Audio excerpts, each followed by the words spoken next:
the only reason you're surviving is because most of the time people are compliant and most of the time people aren't going to shoot at you. I'm going to obviously take officer safety very seriously, and I'm going to do what I have to do. There is inevitable variables that are going to happen in real world residential law enforcement clearings that are going to delay you from being able to do the things that you want to do to maintain that cultural status of speed, surprise, and violence of action. I have Taylor with Defenders and Disciples here with me. We've recorded, I believe, 4 previous episodes, 3 or 4, where we're discussing a document called Complacency Kills in reference to a document that he put together in law enforcement. You can go back and listen to those episodes and kind of discover or learn where the inception of the document came from and all that stuff. There are 38, I believe, if this is the updated document, or 33. I have 33. 33. And like I said, this is going to be episode 4 or 5, and we're on 11. So it's just how these things work out. There's a lot of good, there's a lot of good things to talk about in with each point that's made. So we just kind of get through whatever we can get through and go as far as we can, whatever makes sense. Might be an hour and a half or so or something like that. So we're going to get started on number 11. Number 11 is ego will not stop bullets. Leave it at home so it does not weigh you or others down. You want to talk about that? Sure. Yeah. So obviously, like it states there, your ego is not going to do anything for you when it comes to bullets flying or a fight or something like that. As a matter of fact, it's actually probably going to hurt you more than help you. And during my time in law enforcement, I noticed that ego was a massive problem. And it's just, I think in any of those like martial type communities, be it law enforcement, military, special operations, those egotistical personalities really start to come out. And for better or worse, the environment sometimes seems to encourage that. And you have guys, the first rule is the most dangerous thing in law enforcement is that it's usually not that dangerous. And so the reason I made that rule first was because a lot of the others kind of feed back into that one. But with the ego in particular, you can go to calls and do things that are extremely risky, but maybe look cool or look like you're maybe brave, but the only reason you're surviving is because most of the time people are compliant and most of the time people aren't going to shoot at you. But I think that's fed from someone's ego, and it feeds into someone's ego to act like that or to not take officer safety very seriously. Do you think ego in the context, or maybe it's both, of like an overconfidence, right? So like doing these things many times and nothing happening, and so building up an overconfidence, and kind of like building up your ego in that way, or more so ego in terms of projecting that you know everything, or you know better, or you have more skill than you actually have? Or do you think is maybe both those things? I think it more in terms of how you are, or how you want your to appear in front of other officers. Yeah, well, this is like a really interesting topic, because I think context is important, because people talk about ego a lot, like on the internet or whatever, especially in like tactics, right? Mm-hmm. And in my experience, ego in like the training, we'll just say industry or whatever, is more of like a projection of like, better than everybody else kind of thing. Mm-hmm. And one of the things that I hear people with egos say, right, is like, everybody has an ego, and it's like, well, that's true, right? Because you cannot be without one, I don't think. Yeah. Right. Or otherwise you're probably not living. Yeah. They kind of say it, they're saying that because it appears to me that they're trying to convince people, like, that they're not the problem, right? Like, well, everybody has an ego. It's like, it's okay. Yeah, like they're trying to make it seem like they're not an a-hole. You know what I mean? Yeah. And to add on to that, I said, I want to add an addendum to what I said a second ago, because I said, how you perceive yourself, or how you want yourself to be perceived by other officers. But I think it's also how the officer wants himself to be perceived by the suspect sometimes, because you'll see those officers that get into an argument with someone, and it just escalates and escalates, and that suspect is pushing those buttons, and rather than just being a professional, the officer is letting their ego get in the way of their professionalism, and then it spirals out of control. So I want to add on to that. That actually may be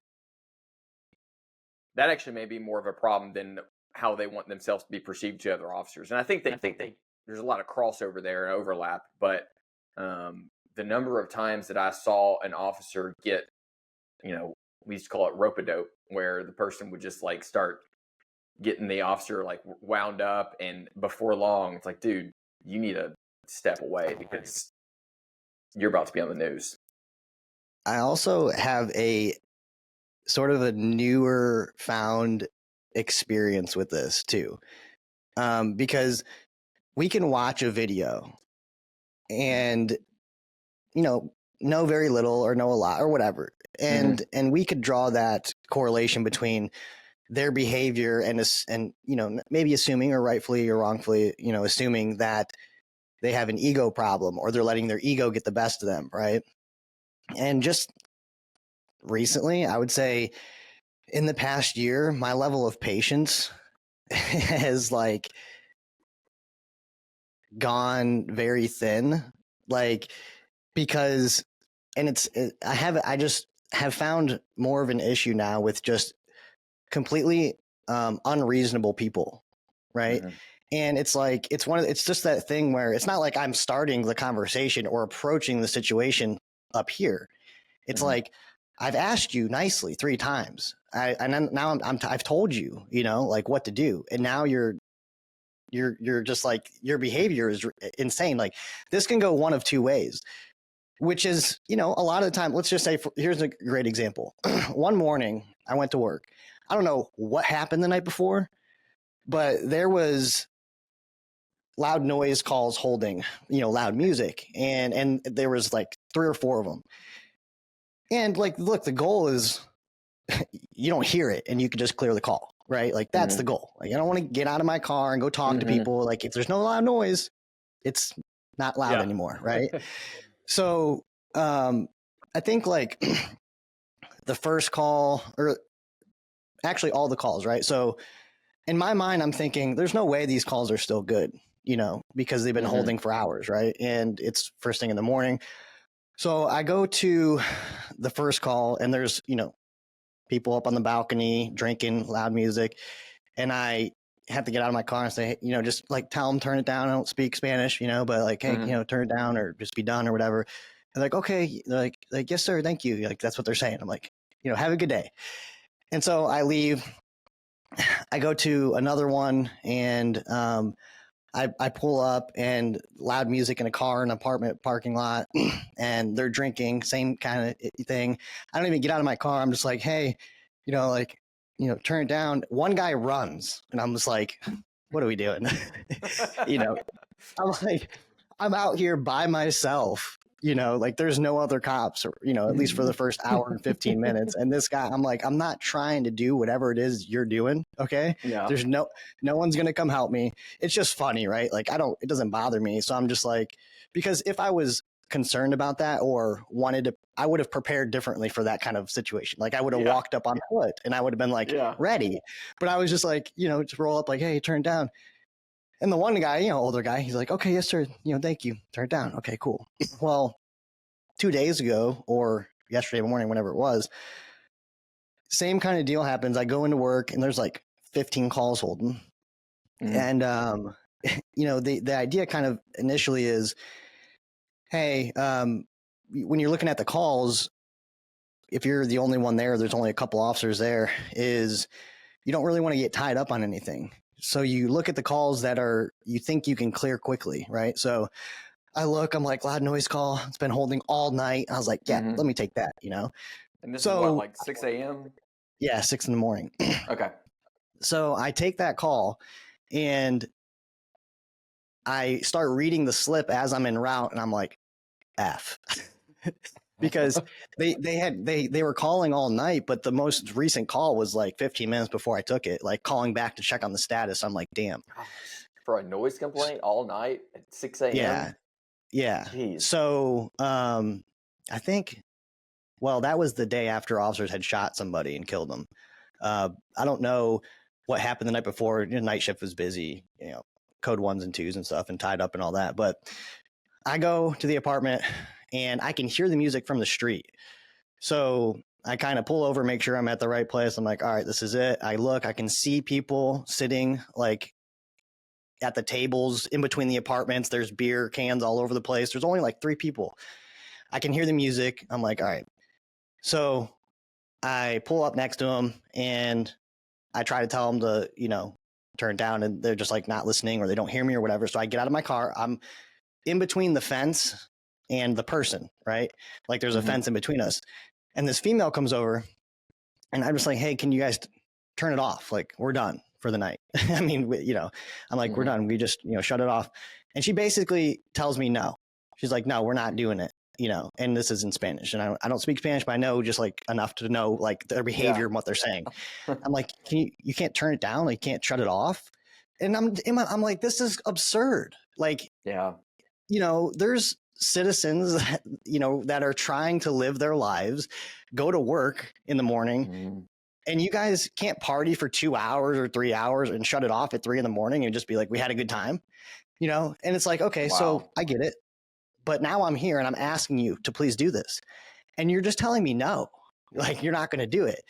And that's just crazy, because it's like you can go to a call and roll up and be like, hey, turn it down. Like, okay, yes, sir. Thank you.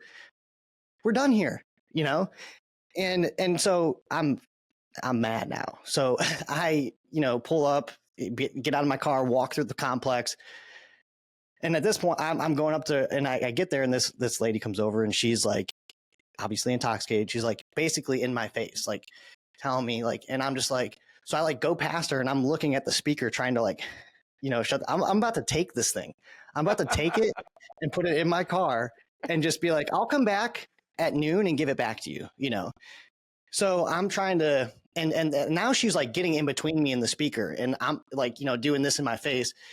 And I'm like, man, if this was 2015, 2016, 2017, you're just going to go to jail. Like, I will take you to jail over the most minor thing because you are so ignorant that it just doesn't make sense. Right. So I stay calm enough. I call for backup. I just stand to the side, mad, staring at the ground.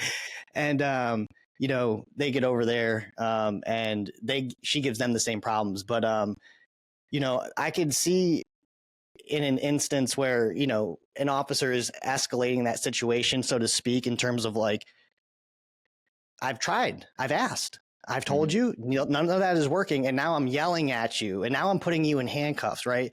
To where that could look like, if you don't have all the information, you don't know, or even some people would still say, I still think that's unreasonable, and people could look at that situation and say, oh, he has an ego problem, So I think that there are situations where that could, you could just get to the point where it's like, we've tried all the reasonable things and none of those things you're willing to do. You remember seeing that video of that trooper on the freeway who stops that one, it was like a kid for like, well, he stops him for, what did he stop for? Like speeding or following too close or whatever. And he goes up next to the car and he's on the passenger side and he's talking to the kid, and the kid is basically just giving him a hard time, like telling him he didn't do anything or this or that. And so then the trooper pulls him out of the car, and he's like, at this point, the trooper's pissed. He's like, he's cussing, and he's like, this is what's wrong with society, and he's like, do you have a medical card for this marijuana, and he's like, yeah, I do. He's like, is it in its original dispensary container, and I think, a lot of people saw that video, and if you haven't seen it, you should go look for it. It's funny. And would look at that and say like the trooper has an ego problem, but man, there's just times where it's like I think we have a point, like I would say breaking point sounds bad, but like, I'm just over frustrated with people that refuse to just be reasonable, about situations. But that's a good one that involves ego that maybe, and I think he retired after that because it didn't look good, or he was like on his way out anyways. But like, yeah, I just think there's times where ego can be perceived by the public or anybody watching a video and say, oh, he has an ego problem. But it's like, man, maybe you have to spend years as a police officer dealing with people to realize, like, at a certain point, you just had enough, Mm-hmm. Yeah, and So, unfortunately, I think a lot of people get to that point, and that's a whole nother issue with the jadedness in senior officers and how that can impact not only officer safety but also just in those instances how they deal with people. I also kind of think of it like military bearing and just being able to stay on topic and stay in that professional state regardless of what's happening. And because at the end of the day, the officer's frustration and anger and volume and cursing isn't going to change anything, right? Like the outcome can be the same, be it an arrest, be it a shooting, be it a whatever happens can be the same regardless if the officer gets in that state or not. And I just find it to be much easier to think clearly, and it's almost like a detachment, like just a complete, like, you don't want to be completely apathetic because you obviously want to care about your job, but not caring about the emotional state of this person calling the officer whatever, or acting like an absolute fool. Just being able to detach from that and say, okay, I mean, if you want to do it this way, I guess we're going to do it this way. I'm going home tonight and you're going to jail. And but I've noticed when officers don't do that and they take it very personally, it's more of a, this person is not acting out because of the uniform. This person is acting out at me as a person, and that's when I notice it does not go well. So I think just setting the person's ego aside and saying, whatever, I'm still getting paid regardless. I'm going to obviously take officer safety very seriously, and I'm going to do what I have to do. But in the meantime, I'm not going to allow this person to have any control over me. And if they want to go to jail, then they want to continue to make poor life choices. Yeah. So just looking at it one more time, it says ego will not stop bullets. So I kind of like just that one sentence. It kind of comes off as like trying to maintain or gain control, like tactically, in a situation where maybe you don't have like the proper skill set or the actual understanding. Well, I think your video, one of the recent ones you did with they had the suspect in a room. It was either in a deep corner or maybe in a closet in a room, and you were talking about like using other devices to get the door open while still maintaining cover. I think that most patrol officers, just the typical cycle of how you got your calls, we're trying to clear the calls, we're trying to get done. It's most of the time nothing happens. Most of policing isn't that dangerous. So statistically speaking, you can be complacent. In those situations, I think to exercise an elevated level of officer safety is almost, I think a lot of officers get the impression that is being a coward and using a stick to open a door while you are able to maintain cover from back in a hallway or in another room, as opposed to just like, oh, I'm just going to go open this door and go in there and they'll comply. Well, okay, yes, they probably will comply statistically speaking, but maybe they won't. And we can't go to, well, you can't go to every call and treat it like it's some fully armed, barricaded suspect, right? You can't just, for example, like the alarm call, you can't show up to the alarm call and like treat it like that situation. But I think there are certain situations where we have to slow down And I think it's the slowing down that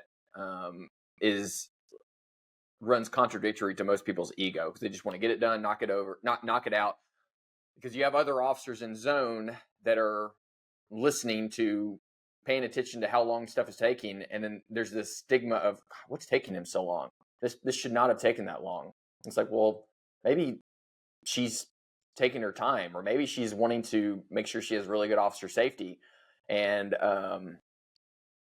so yeah, it's just the bravado, I think, is what maybe that first part of that sentence is talking about, where that's not going to help you. And we've seen plenty of instances where an officer's gotten shot because they did not take officer safety very seriously, and they thought that just acting tough was going to be enough. Yeah. All right, let's move on to number 12. Call out every traffic stop. You might be stopping them for expired registration, but they might think you are stopping them for the dead body in the back. If you wait until you think you need backup, it is too late. Bad guys do not care if you are an interdiction unit or a traffic unit, and bullets do not care how brave you are. You want to go ahead and talk about that one? Sure. My last department, there was a trend where officers would not call out traffic stops, particularly traffic units, or it was the two extremes. It was the traffic units, which we know that most of the time traffic units are only concerned with traffic violations, and they don't seem to be very tactically minded. And then you have the interdiction units, which are only concerned with like drugs and heavy crime, and they're stopping cars all the time. But they also seem to not call out traffic stops very often. I remember when I was in my training program, we used to stop cars back to back to back, and we would rarely call them out. And I always thought to myself, like, this does not feel safe, because if something were to happen right now, all they're going to get is us maybe screaming for backup over the radio during a fight or a shooting, and that's not when you want to call for backup. So I think that officers, if you have a department where there's a trend of not calling out your stops, push back against that and call out every stop, even if it means that no one's going to you. At least they know that, okay, we know where the person is, we know their last location, and so if the shots start flying, if the bullets start flying, they can just say shots fired, and we know, oh, okay, they're on a traffic stop, they're at this location, and that's all they got to transmit. They don't have to transmit location. Maybe the GPS is down. So yeah, that's what that's speaking about, is just the complacency of, and then also the second part where you may be stopping them for expired registration or speeding or whatever, but who knows? Maybe that person is on their way to go hide a body, and they think, oh my gosh, you know what state of mind that person is, is in, but they could be thinking, oh my gosh, they caught me and I'm not going to jail. And yeah, the bullets do not care how brave you are goes back to number 11, where it may be annoying for other officers to constantly hear you calling out traffic stops if you're a very proactive unit or a traffic unit that's trying to, get your stats that you don't have, but you do have. But even if it is annoying to hear that badge number continuing to call out traffic stops over and over and over again, it still prioritizes officer safety, even though, people might disagree. I know somebody that actually did a traffic stop, and it ended up a vehicle pursuit, but there was a dead body in the back of the car. And I think that they had just done a home invasion, and I don't know if that was the person that they invaded the home of, or that person shot one of the people that was, I would assume it's probably one of the suspects, because I imagine you make entry, you get shot, you run to the car, and that's as far as you get, Mm-hmm. I mean, I guess it's possible that they're there for a while and they take the homeowner or something like that. So that does happen. On my department, you can put yourself out on traffic one of two ways. You can use your computer, which is the way in which you should typically do it, because the radio is supposed to be used for emergency traffic, is what they say. And the benefit of also being able to use your computer is that if you are somebody who really doesn't put out on traffic over the radio, but then all of a sudden you are, that usually means like something is different about this, right? Mm-hmm. And so like, an That's good example would policy. be, yeah, so like an example would be, and this is usually the context in which this happens, is you see a car that you want to stop for whatever reason, or you need to stop like right now, and they duck into somewhere, or they Or hurry they're up like and pull slow over. rolling it or something. Yeah. Yeah, because you don't have time. It takes you just a little bit more time, 5 to 10 seconds to put out, and you have to look at your computer while you're doing it.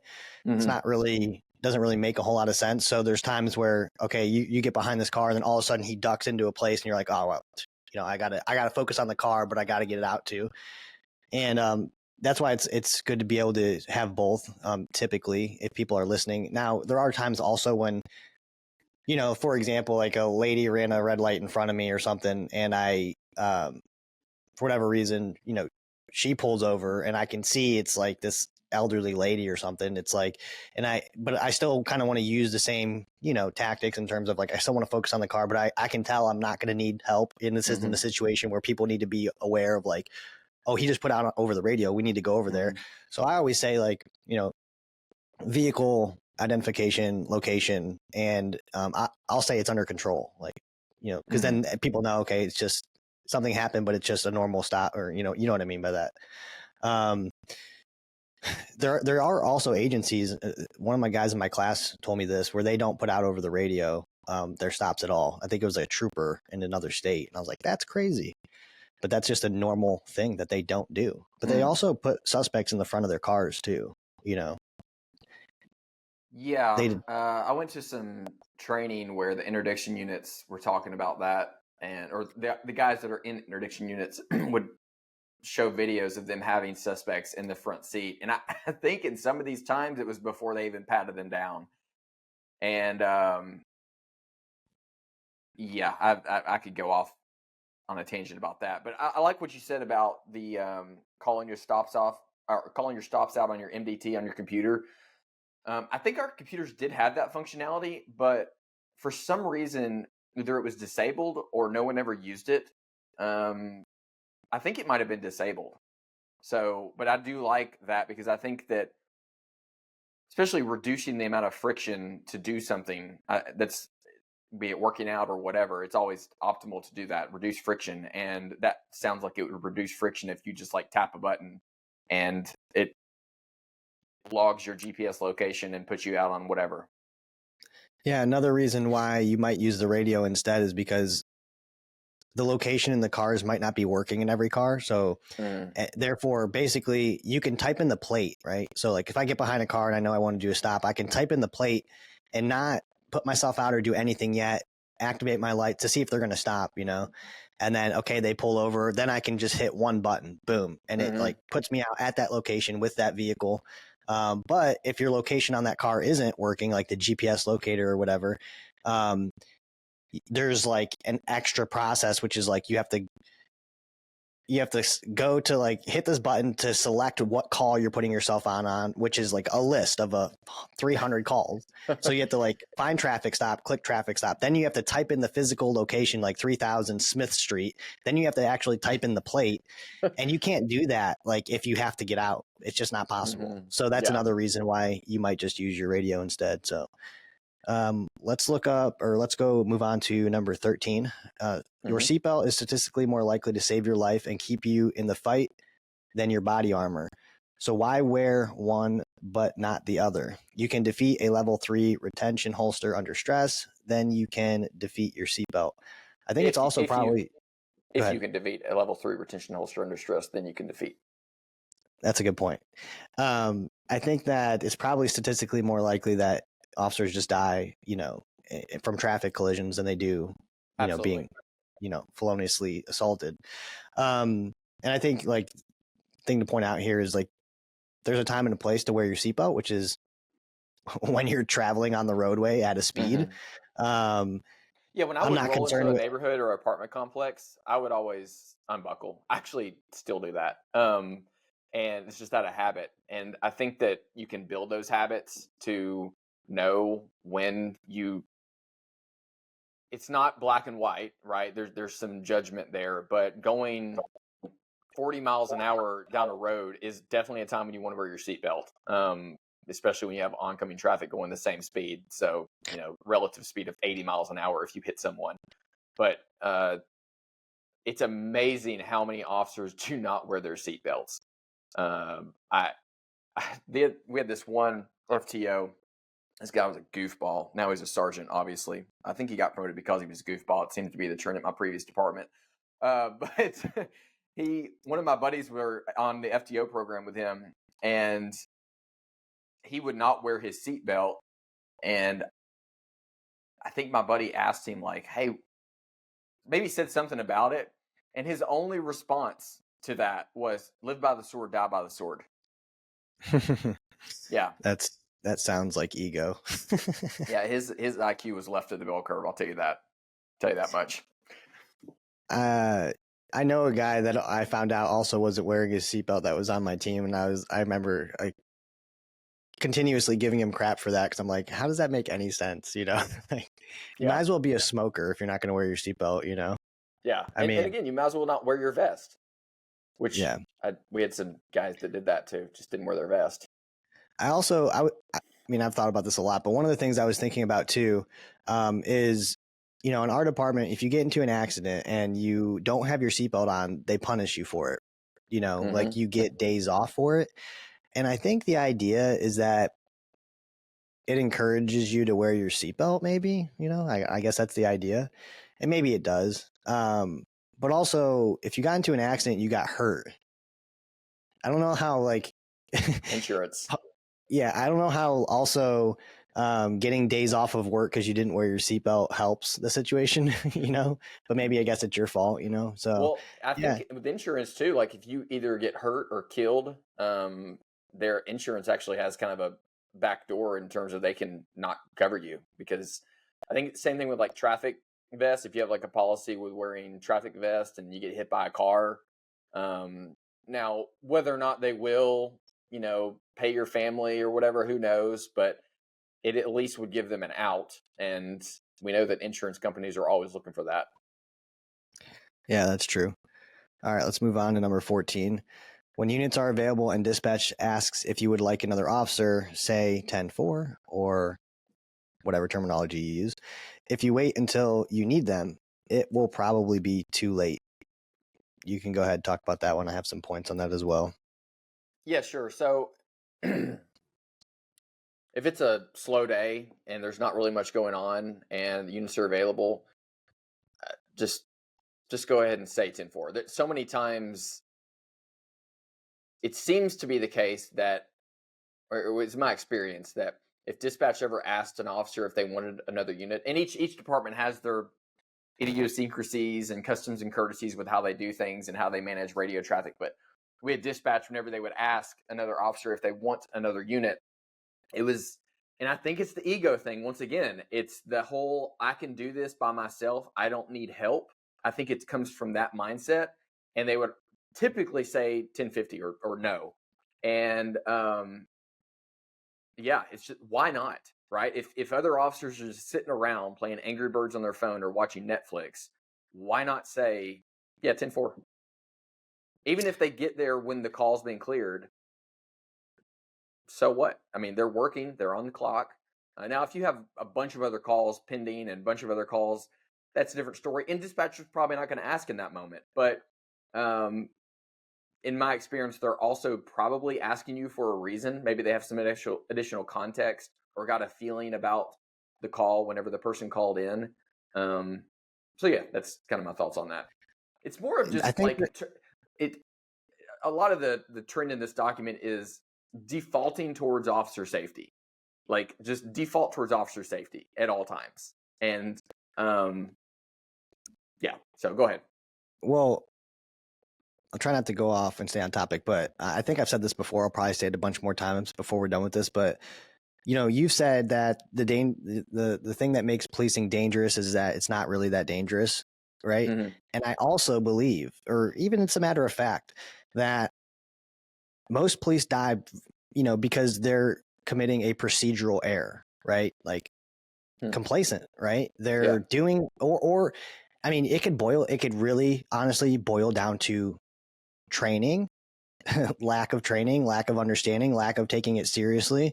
And I have several real world incidents where officers were killed where they failed to identify the tactical disadvantage that they were in, resulting in their death and other people being shot, or they didn't approach the situation in which you should approach a situation where, a suspect could be armed and now you're making contact with that person.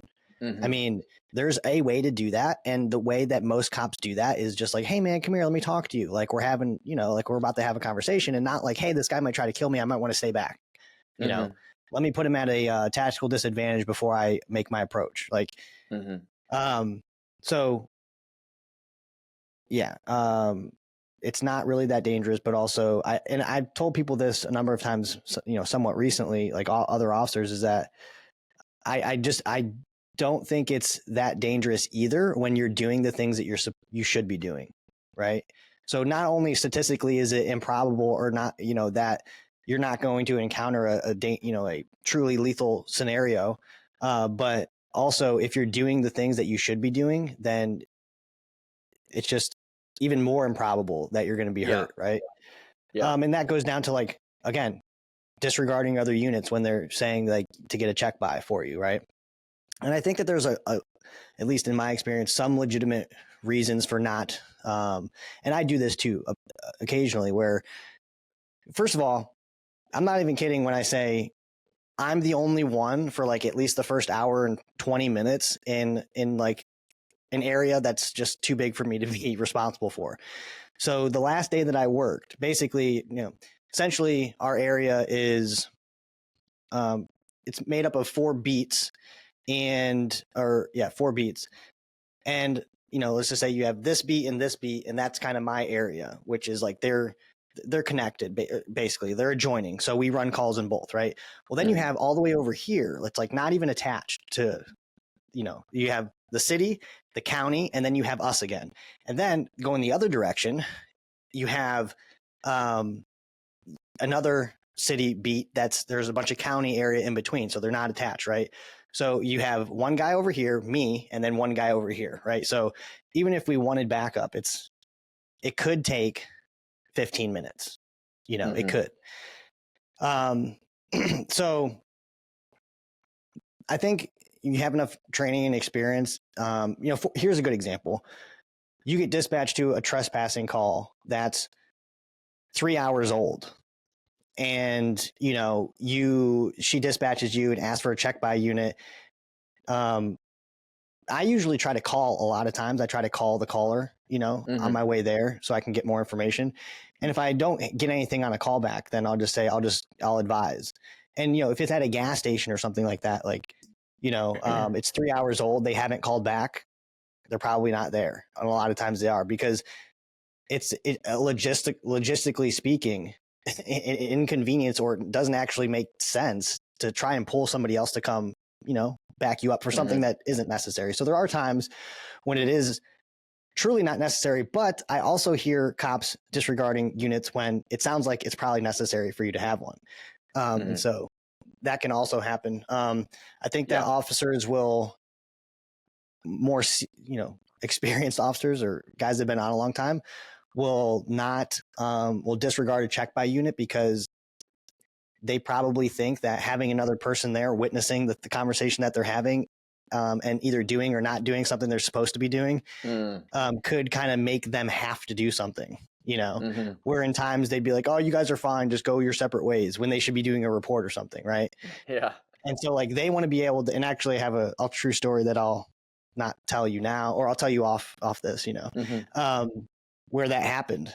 And I was kind of approached in a way by the officer saying, yeah, we just handle our own calls, on this shift. But when I tell you the story, that's one of those ambiguous phrases where it's like, what do you really mean by that? Like, I feel like you're trying to be as euphemistic as possible in your description of what you actually mean. You're basically just told me that, oh, we break policy. I've heard a lot of those phrases too, where I'm like, yeah, what does that actually mean though? Well, I could tell you exactly what it means, and now we're doing it. It's like, And in that situation too, the officer with lethal force even told the guy, "Hey, do it, like tase him," and he didn't. Like, this guy's not listening to you. We're beyond that, right? And so, and I believe that the reason that officer didn't deploy his taser, and the reason a lot of other officers don't, is because, well, if they just pointed at him, it's less paperwork, and he complies and he gets down, it's less paperwork. But if I shoot him with it, well, now I got to do all these things. And so it's like, I mean, literally people are dying over this idea. So our department, I don't know how your department was, but my department, the policy was, I never had a taser, but if you did have a taser, even if you drew the taser, you had to, they called it Blue Team. Blue Team was the administrative record keeping system that they used for everything. Now, they said that Blue Team was used for both good things and bad things, but more often than not, it's used for the bad things because they were, like, for example, Blue Team could be used to document accommodation, but it was also used to document write-ups. Well, the problem is they're required to document the bad things and only encourage, supervisors only encourage to document the good things. So more, you run that across time, statistically speaking, you're going to have more bad things than good things. So, but anytime you deployed, and when I say deployed, like just drew the taser out of the holster, that required a Blue Team write-up. And so that alone, that's one of those, I would argue, unintended consequences of a policy. That alone discouraged officers from drawing their taser until the very last minute when they needed it, as opposed to go ahead and have this thing in your hand and ready. So I don't know what your department was like, but when I heard that, and we could draw our guns, right? We could draw our guns, and as long as you didn't point it at someone, you were good. But yeah, it's bizarre. Yeah, I do believe also that organizations are not doing the individual officer any favors. Nope. And the policies are there. We know this. We talked about it. Protect the organization and civil liability and insurance. Yeah. There's things that we could do. But that's the thing is, organizations, hate to tell you this if you don't already know this, but they don't really care about you. Okay. So, because if they did, and you could give me any, command staff leader of any organization, and they could tell you, oh yeah, we care. You're the tip of the spear. You're the front lines, blah, blah, blah, blah. And I could say, okay, well, do you really care about officer safety? They say, well, yeah, of course we do. And I would say, well, how do you, what makes officers competent in the ability to protect themselves? Well, any reasonable person most people probably wouldn't know, but I mean, it's training. Okay. And I would say, well, how many hours of required use of force training do you have every year? And I can tell you the answer is 0. Like, and I'm not talking about a webinar or a video. I'm talking about actually putting your hands. PowerPoint is not training. Yeah. And it's like, it's basically 0. And it's like, oh, so you actually don't care. Right. And the reason that they don't is because ultimately you go out there every day. It's your responsibility, right? If you do something, many cops have, and will continue to do the wrong thing and get in trouble and make bad decisions. But guess what happens? Like, the organization, maybe they have, okay, hey, we have a new training video now that this thing happened, right? But ultimately, the organization is going to move forward, and you're the one that's just stuck with the problems, right? Even rightly or wrongly or whatever, so ultimately, because the organization is set up in a way in which they can absolve themselves, they are not concerned. They're only concerned with the basic minimum requirements of making sure that that's the case. You know what I mean? In 2024, you can get on YouTube and you can watch a number of videos that will absolutely convince you that 80% of police officers are out there violating people's rights. Heck, you can actually, let's take it out of law enforcement. You can watch YouTube videos that will convince you that if you walk outside right now, you're going to get struck by lightning. Because you can tell yourself and convince yourself that it's happening far more often than it is. And it's very easy to do that. And so I'd like to know if he can hear me. I don't know if he can hear me, but what do you mean by why so many officers refuse to disobey people's rights? He clarified in the follow-up. Oh, okay. So to acknowledge people's rights. Yeah, I think it's a subjective thing, but I mean, it does happen a lot. Definitely, it does happen a lot. And I think, like, to answer your question, the reason that officers actually do it is because they don't know their own policy and they don't know their own laws and they don't know their own criminal or city ordinances. Because officers get in trouble doing that stuff when they're trying to enforce something that they can't. Like, that's where the violation is, right? And so that's why they're doing it. And so I think that better answers your question. It's because they don't know. They just don't know. I mean, there was a recent one. Here's a good example. And this guy was awarded millions of dollars, I believe. But this guy was at a park. He drove into the park, shut off his car, and was sleeping. He had driven like 6 hours to get to where he was, found a spot, said, I'm going to take a nap here. Officer pulled up, car in the park after hours, whatever. Knocked on the window. Hey, man, you can't be here. He's like, the guy was, he's just like, well, why not? He's like, well, can't be in the park after hours. And the officer was actually saying it like he's done this before. And not like he's done this before in terms of like he's violated people's rights before, but he said everything like it was actually the truth, because I think at one point it was, or in a different area it was, but it just didn't happen to be where, in that specific area. Because we have a city ordinance that says the same thing. You can't be in the park at dusk or after dusk or whatever it is. And so that is, reasonable suspicion or probable cause or whatever, based on the city ordinance to, kind of talk to you and see what's going on. And so that officer had that interaction with the guy. He ended up pulling him out of the car because the guy wasn't listening, didn't want to give him his ID, because the guy didn't have to give him his ID because he actually wasn't committing a crime. Right. So like, and the officer thought that he was. So the officer took him out, handcuffed him, put him on the ground. And in the process, like, I don't know, broke his arm or broke his rib or something like that. And the officer was, fired, and then he lawsuit, and he lost because basically what it turned out is like that section of the park was not associated with the actual park or something like that. Right. And so that's a situation, and you can look at these individually. Right. But in each of these cases, you're not going to look at it like, where does that guy's rights were violated? But I would ask you, where does that fall under the Constitution? Like the right to be in a park after dark. Like, I don't think you're going to find that in the Constitution. You know what I mean? And so, his rights were violated because, he was unlawfully detained or whatever, or arrested, actually.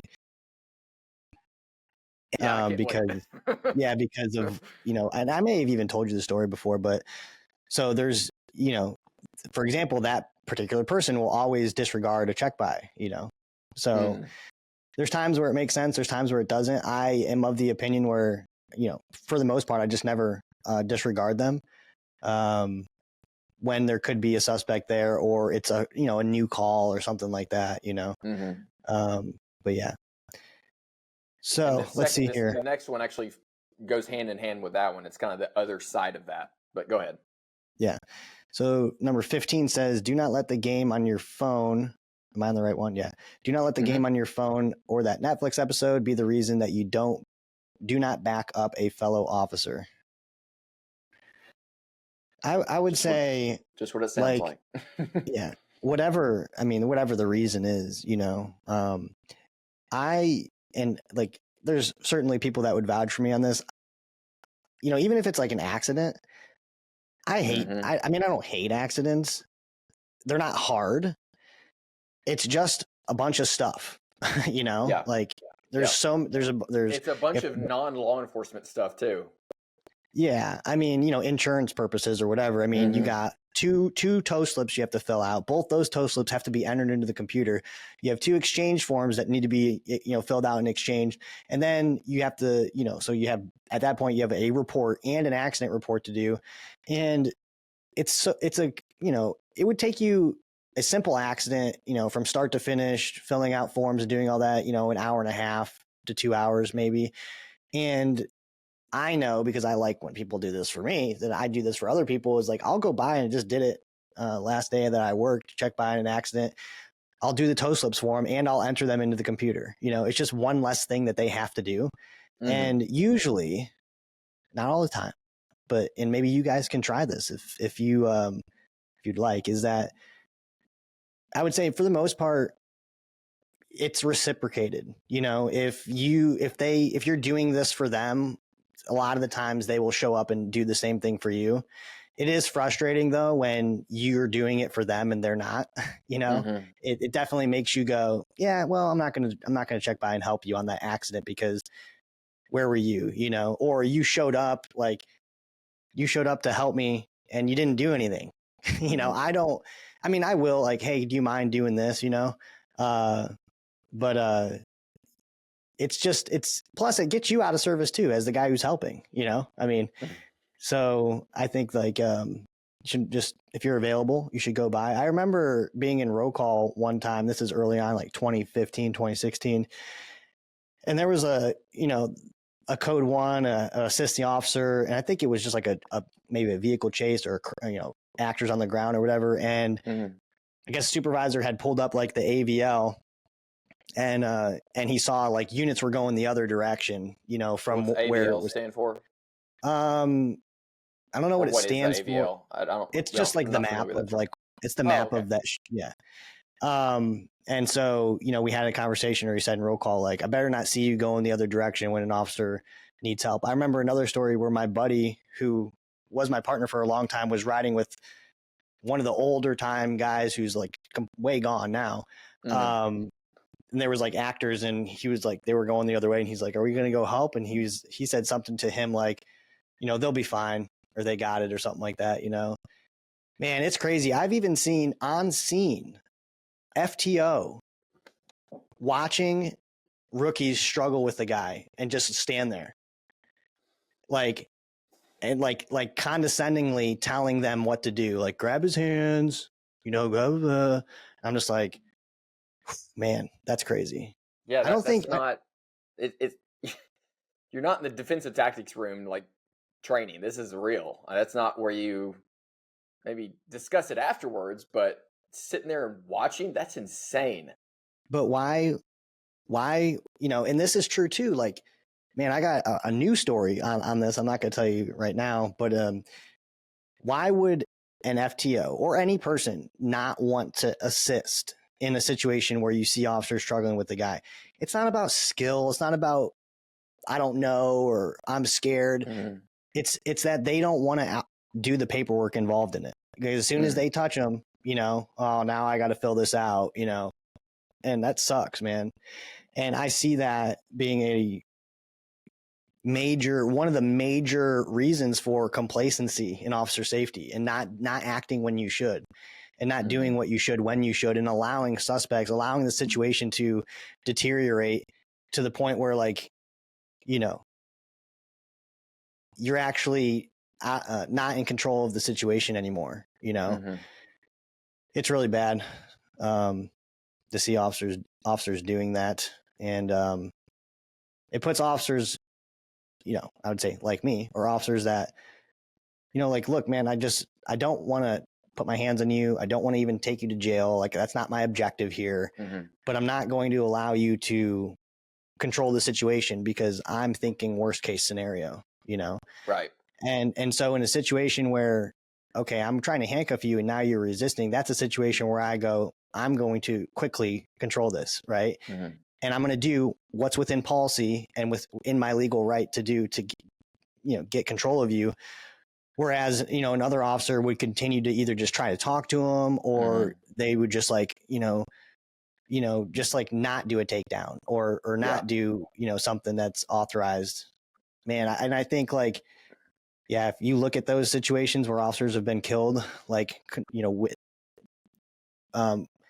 with their hands on another person, like a fight that, or even not, right? I think there's a statistic out there too where, officers were in situations where they could have used lethal force, and not even just could have, because there's a lot of those, but I'm just saying, like, could have and should have, but didn't. You know what I mean? And I think that we see that too. And I'll have some examples of that later on down the list, but keep going. But this irritates me too. And this is exactly what this is. Okay. Let me see if we're still, we're kind of going off on tangent, but, so there's a recent video too, and this is, Harris County Sheriff's Office, and this is exactly what this is. I don't want anybody to tell me I'm wrong, okay, and you don't know what you're saying, and this is something else. You have an officer who has a taser, okay, and you have an officer who has lethal coverage. The whole point of you deploying a lethal weapon is to prevent the use of lethal force, because that's not what we want to do, right?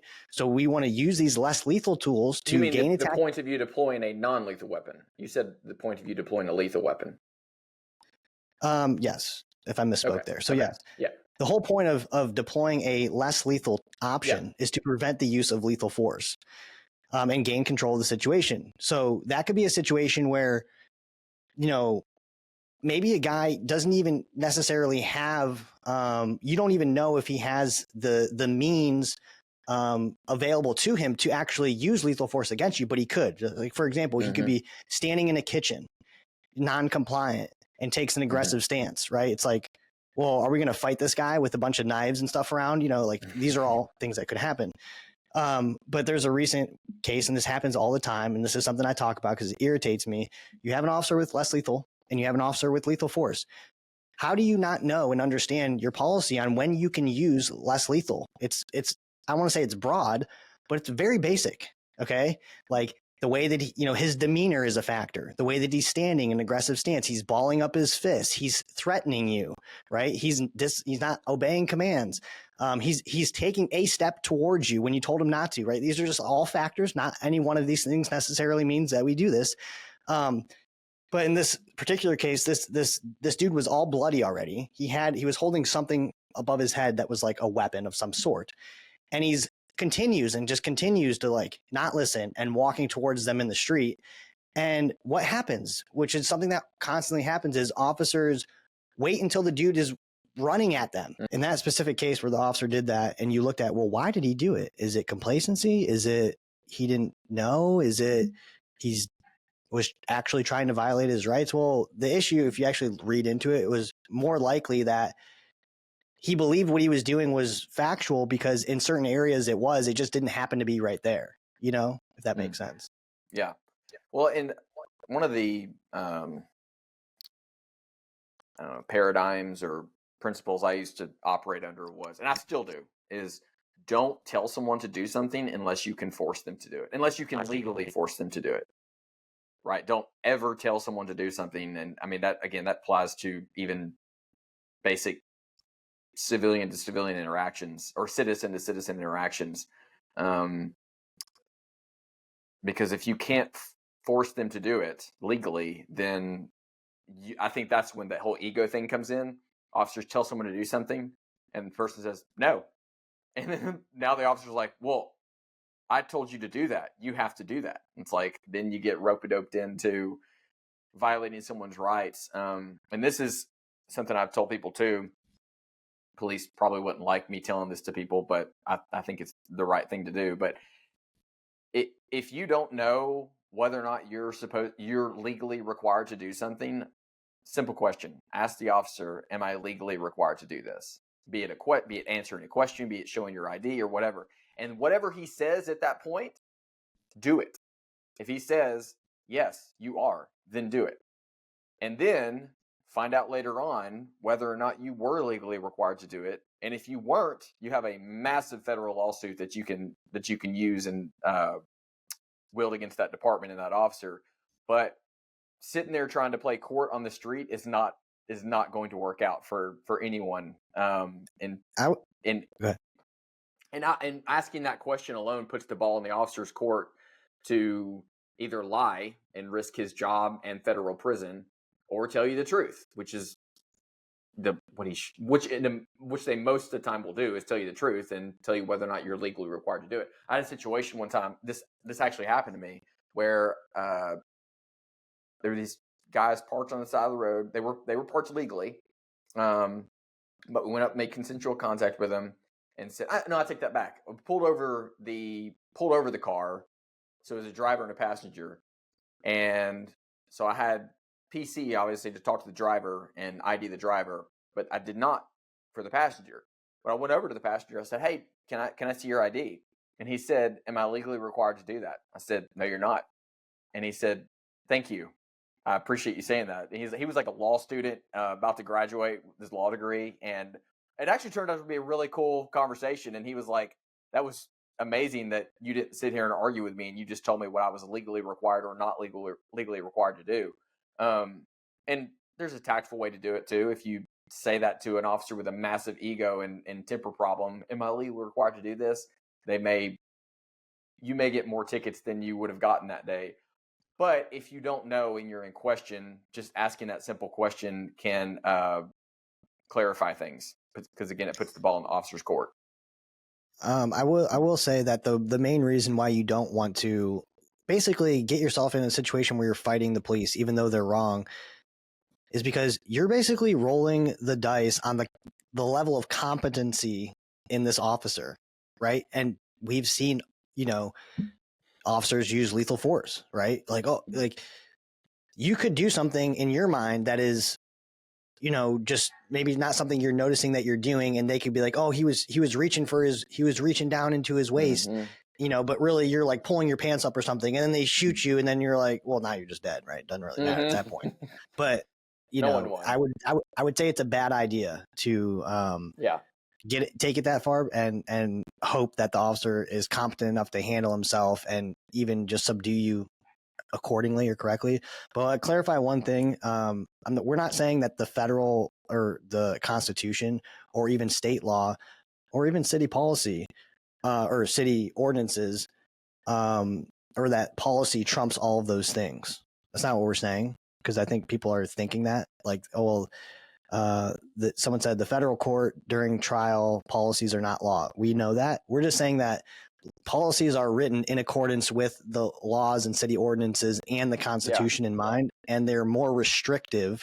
The policy is more restrictive than the Constitution itself. Yeah, it's more restrictive on the officer and gives the citizen more rights than the Constitution. Yeah. I mean, no one said that you have to trust the police, by the way. I mean, you can do whatever you want. Yeah. But when I was the police, I didn't trust the police. Yeah. I mean, like, me and my wife watch, like a murder show or something. Like, we watched another one last night, and there was nothing wrong with it. Everything was fine. But there's definitely situations where cops did things like that was illegal and that they shouldn't have done, and lied in their affidavit and lied in the police report and got somebody to confess after they asked for a lawyer, or put them in a room for 6 hours before they started interviewing them. I'm like, or stole things or whatever. Use your imagination. All these things happen. I mean, I'm not denying that at all. I'm an advocate for. I do think that I mean, there's some channels out there and pages out there or whatever, like their thing is like always negative. Everything negative all the time. I think that's kind of like a sad thing, because there's just good people doing good things and like arresting child predators. Where I live, there was a 14-year-old girl that was I guess essentially kidnapped, and we found her, and it was investigated by homicide investigators, and within 2 days they had the people in custody that did it. So these are necessary things that have to happen, and I think it's appropriate to say when things are good and say when things are not good. So anyways, let's move on here and try to get something else done real quick. Number 16 says, replace that little voice that says it's probably nothing with the one that says it might be something. You want to go off that? Yeah, you had an example earlier about the senior officer that was like, oh, they'll probably be fine. And it's as you do the job longer and longer, and you do realize that statistically speaking, it's not that dangerous in terms of the number of times, but the number of times that something really bad happens is just very rare. You just naturally get into the mindset of, oh, it's probably nothing. And so you have to fight that. And you don't want to say it is something, but you want to get in the mindset of it might be something. And I think that helps to stave off complacency. Yeah, that is the thing where I said, if you're doing the things that you should be doing, like your chances of survival significantly increase. And I don't think it's actually that dangerous, but you have to know, right? Like the example was there was we had officers that were, or an officer that was killed, other officers that were shot, and they were serving a warrant, and they were standing in the doorway, open door, dark inside, light, sun outside behind their back for 5-10 minutes, whatever it was, shining their light in there. I think they were actually talking about how they couldn't see, and they knew the guy had guns because the girlfriend had told them, or wife or whoever, that he was armed. And first of all, I never would have approached that situation in that way. Like that's not how you conduct a warrant, right? And so in that sense, it would have been mitigated. Everyone would have been behind cover, would try to call him out. If we moved to a breach, we would have had a shield, right? Which they didn't. They didn't have to breach because the door was open. But if you don't understand the tactical disadvantage that you're in that moment, the chances of survival are just not good. But if he walks out, everything's fine. No problem exposed here. And so, we always treated every situation like this is the time that it's going to happen. And if you are treating it that way, when it does happen, because what happens is the mindset, the complacency, just going around like, oh, this is just another call, whatever. And then it happens. Well, most officers are set into a state of panic and operating from a place that they are unfamiliar with, because the last time that they did anything even similar to that was like in the academy for 3 days. You know what I mean? And so you're not thinking clearly. Now you're making poor decisions. Maybe you're shot, and it's hard to work yourself out of that thing. So if you approach every situation, and I say that like in terms of, physically approach the situation, but there's like a whole bunch of stuff you have to do. Like you have to train, you have to be aware, all these things set the precedent for having the correct mindset. Because if you're expecting something to happen and it does, then maybe you'll be less surprised by it, but you still might not have the skills necessary to carry you through, I have a vignette about that one too, where we had TWRA, which is the Tennessee Wildlife Resource Agency. It's basically the people that deal with parks and all that. I think every state has one, but ours is obviously Tennessee. And this guy, he had pet raccoons. I think they were raccoons. And it was in a residential area. And it was so weird because like it was this house, just a single story house. And like he had raccoon maze type things going like in the house and then like out of the house, and very elaborate, but just also very trashy appearance. Well, apparently TWRA was there because someone reported it, and you can't have pet raccoons because rabies and all kind of other things. But they were there trying to get the raccoons from the guy. He was not about that. Like, I mean, you could tell these raccoons were this dude's babies, and he was very emotionally attached and also seemed kind of not exactly all there. Well, they called our department to come help out and back up the TWRA agent because it's just one of them for massive locations in Tennessee. We get there. Actually, I take that back. There was a lieutenant and a sergeant and I think another officer that got there before I did. And then they sent me over there. So we got 5 officers, including the wildlife resource officer, on scene. And they're just standing around. And he's kind of the main lead on this because it's his investigation. Well, this dude that is the suspect here, they let him. Again, I show up very late to this call. I get out of my car and like I'm trying to figure out what exactly is going on because the call card wasn't very clear and I'm no context.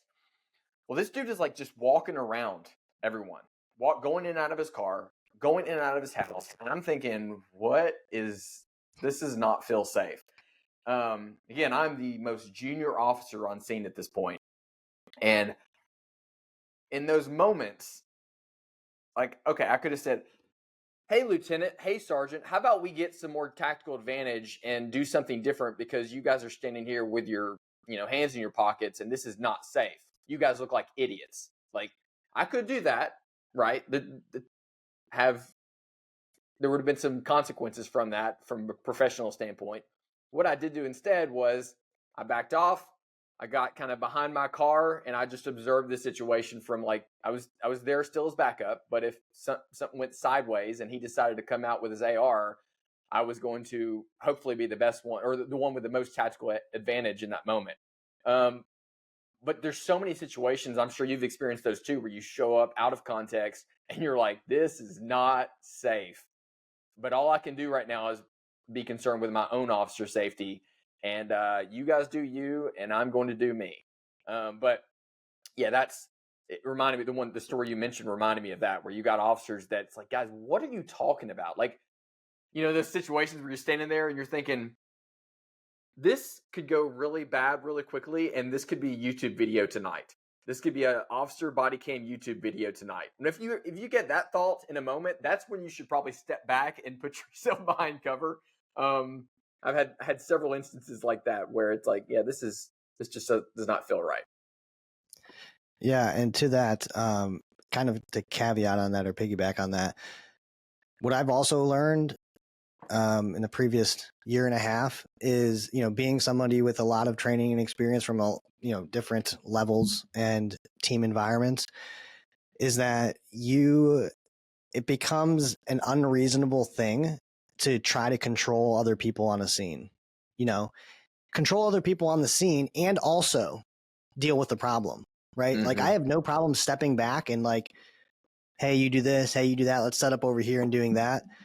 But if you just can't do that because you happen to be the one that needs to be here or whatever, and like you kind of mentioned this, like you're just going to stand here, like I'll adapt and, adjust to whatever happens. I've had to do that and say, all right, well, I guess you're going to go up and knock on the door like that, so I'll be here. And as soon as rounds start flying through the door, I'll help you basically, Yeah. Unfortunately. And a lot of that is too, because most cops won't listen to you because they just don't care. And maybe it's an ego thing, is they don't want to, be told by somebody else, like that's not safe, or, hey, not in a professional way, like, hey, just back up a little bit. Like I had an officer that, I responded to a call with, and it was like, there was a gun reported, and there actually was a gun, by the way. And it was a domestic thing, which is like, all the Mm-hmm. stars are aligning, and Yeah. Basically we kind of approached the apartment door at the same time, and the door comes open. I don't know if he opened it or it was already open, and he's standing in the doorway talking to the suspect, who was pretty big dude, and he was like, sweating profusely, and he had his hand like clutching his like sweater pocket, like, oh gosh, and like there was something, and I immediately saw it, and I said, hey, back up, like just so he could hear me. And he did not do it. He didn't care. The officer was just like, hey man, tell me what's going on. Like that's another thing too, is cops will oftentimes continuously try to play like this, this role of like, I'm going to be the guy to talk to this person and calm the situation down. Or like, like they've showed up to help me. I'm like, hey, we need to like handcuff this guy like right now. Like, cause we're already way past that. And they want to show up and like have a conversation. I'm just like, this is not, we're not doing this. So it's like that meme with like the houses burning down and they're saying everything's fine. Well, that's what it is, man. It's like, and it turned out that guy did not have a gun, and he was, it ended up being like, basically he was mad because she hid his gun somewhere for whatever reason. They got no fight, and she like hid it, and he was looking for it and he couldn't find it, but there was another gun, but that's not the gun. It's a different gun, And so we ended up just like splitting them up and, calming him down and like getting his keys and be like, all right, have a nice, better day or whatever. But it's crazy because those situations that could be something, and there's some signs that something isn't right, cops treat those just like they're normal. Nothing's going on here. I'm going to be able to just like talk my way out of this. And those are the situations where you're digging yourself into a hole that you normally don't have to try to climb your way out of, Yeah. And the problem is whenever you try to approach it, whenever you're the only officer on scene that's trying to approach it with officer safety in mind, and you do say something like, hey, back up or whatever, and then it just goes as normal, like most of them do, where nothing happens, then I believe it reaffirms in those other officers' minds that, oh my gosh, we got Chicken Little over here that's scared of everything and always concerned with officer safety. And see, I knew it was going to be nothing. I knew it was going to be nothing until it's not nothing, and then it's like, well, and then and then the debrief is, well, it was obvious, all the signs were there, and everyone. This is so self evident because the was it Money Mower quarterback or the hindsight's 2020, but yeah, it's so frustrating.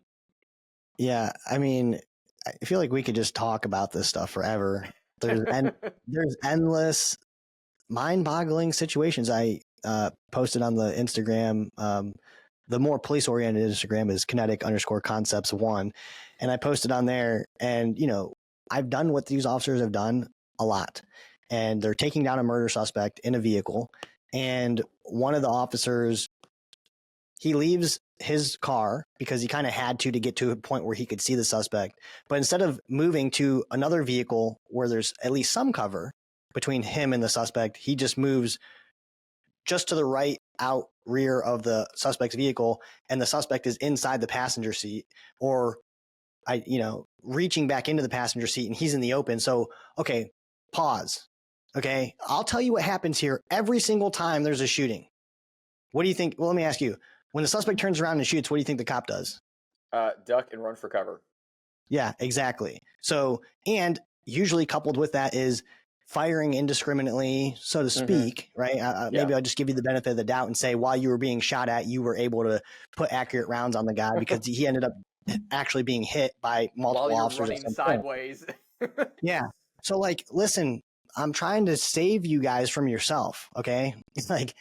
And also, the officer, by the way, I love cops. I love tactical dudes that like to train. That's what I like. So by pointing these things out, people obviously don't like that, but I mean, it is what it is. Maybe other people won't make the same mistake, but another officer is approaching the car from the front, has his gun in his holster. He has his gun in his holster. He actually has his hand on his gun, and he's like, hey, get out of the car or do whatever. I cannot fathom under what circumstances that makes absolutely any sense. Okay, especially being in unmarked vehicles, which is what they are in, you have a tactical advantage, which is he doesn't actually know where the cop's yet. So ideally, we want to be here behind our rifle or here and saying, hey, get on the ground, and hopefully doing that behind cover. Obviously, there's situations that you have to be where you are. But, man, that has nothing to do with marksmanship. Okay. That has everything to do with your ability to make good tactical decisions and put yourself in a situation to win from the beginning. One of the things I saw on Instagram, I really like the page and everything that this guy runs. And one of the things he pointed up, he said something about the older I get, the more I realize how insignificant it is to, I'm rephrasing this, but basically be overly concerned about your time to draw and put one round on target or something like that, versus making good tactical decisions, right? And it's so glad you said that. Yeah, and it's and maybe we'll just end on this, but so yeah, first of all, it goes without saying that you have to have the ability to apply the fundamentals at a high level, right? You have to be able to do all of the things. You have to be able to draw from your holster quickly and put rounds on target. You have to be accurate.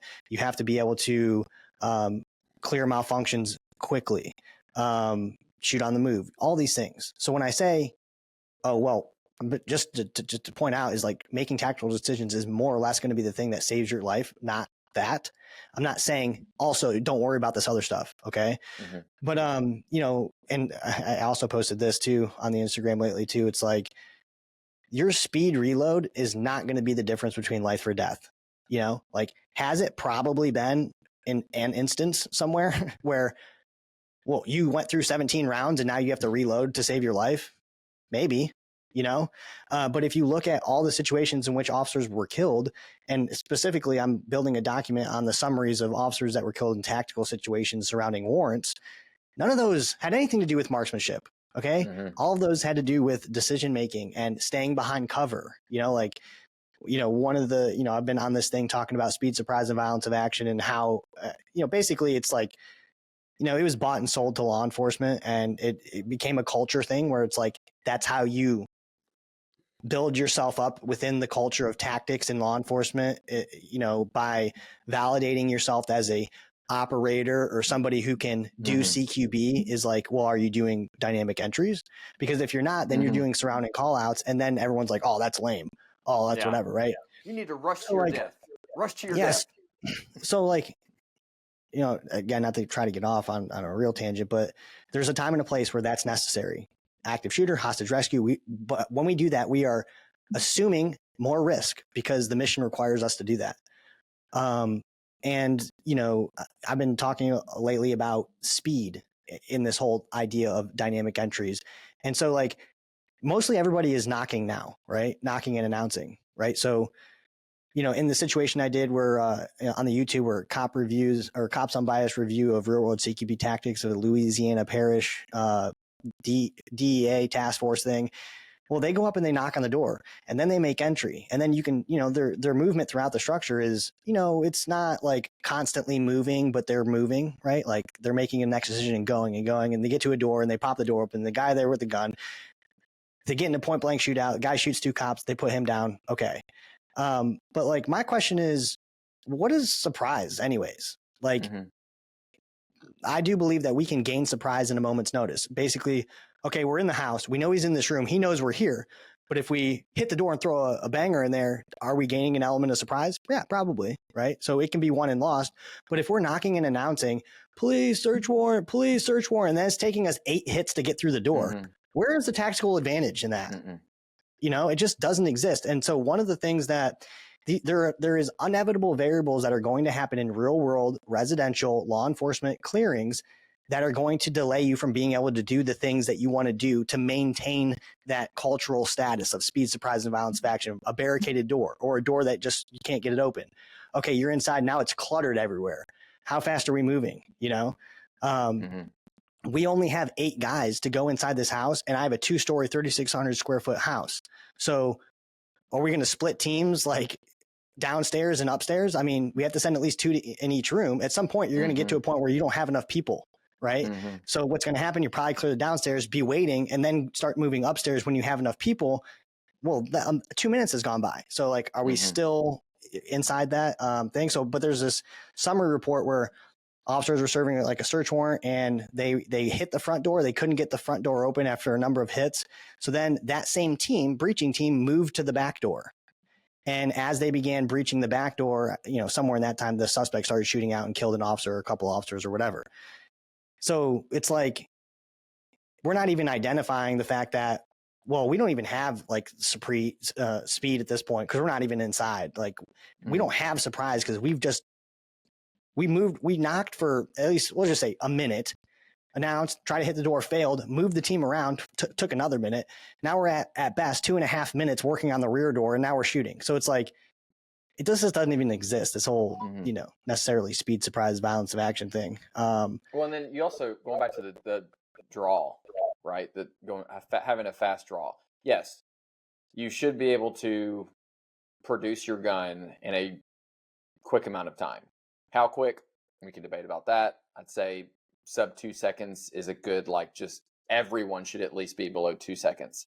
But there's a certain point where trying to get slower or trying to get faster and faster and faster, having like a point, 6.9 shot from the draw, it's like, how much time is it going to take you to get that? And you could have spent that time doing other things. And don't put yourself in a position where you have to do that, because it's a much different animal to be doing a 0.7 draw stroke from due to a buzzer than it is someone pointing a gun at you. And I like what you said about that. Yeah, just go ahead and give yourself the benefit of the doubt and put yourself in a situation where you're not going to be forced to do that. Have your gun out already. Yeah. Someone asked me on one of my live streams, like, what are the top things that you would train? And that is one of the very top things that I would train if I was a cop. How fast can you get out of the holster and put a round on target? Variable targets, variable distances, under whatever conditions you want to set for yourself. Why is that important? Because surely, absolutely, cops have had to do that. Like, oh gosh, there's a bad guy. So that is of the most importance, right? Like how fast you reload, like as long as we're not fumbling and dropping our mags and we're getting it done efficiently, whether it took you 2 seconds or 0.9 seconds has been, always will be irrelevant in law enforcement. Like it's just, I'm not saying don't perform at that level and don't push yourself and don't be able to do it. I'm just saying, show me the instances where that's been a factor in life or death. Okay. And you're not going to find it. And so what I've always done is, separated and put more time into the things I know are more than likely going to be a factor versus spending a bunch of time doing something that, almost never, is. But yeah, that coming out of the holster quickly is definitely important. Reloading is definitely important. Fixing malfunctions is definitely up there, like top 3, because we know every time a cop pulls the trigger for whatever reason, they have a malfunction. Now that's also considering hopefully you already have a good grip and you already understand the fundamentals of marksmanship and you already have your ability to find your natural point of aim. Like all those are already there. If you can't fix a malfunction after your gun goes off one time, there has been an instance, I did a video on it, where an officer was basically probably killed because of that, but that's definitely something that you should be aware of. But I think we went pretty far today. I think we did like 6 probably total points here, and we're on I think we're on 17, which would be something that we start on next time. You good with stopping? Yeah, man. I can keep going, right, but I can stop too. Yeah, I think I'll have to get off for now. I got some stuff to take care of. Editing. Yeah. You want to let people know where they can find, are you going to post this as well? Yeah, I can do that too. I can post it, repost it. But if they want to find me, my YouTube channel is Defenders and Disciples. Also have defendersanddisciples.com. And I recently started doing online courses. So it's courses.defendersanddisciples.com. But if you go to my YouTube channel, it's all there. That's where most of my content is. So I appreciate it. Thanks for coming on the podcast. Thank you, man. It's been great.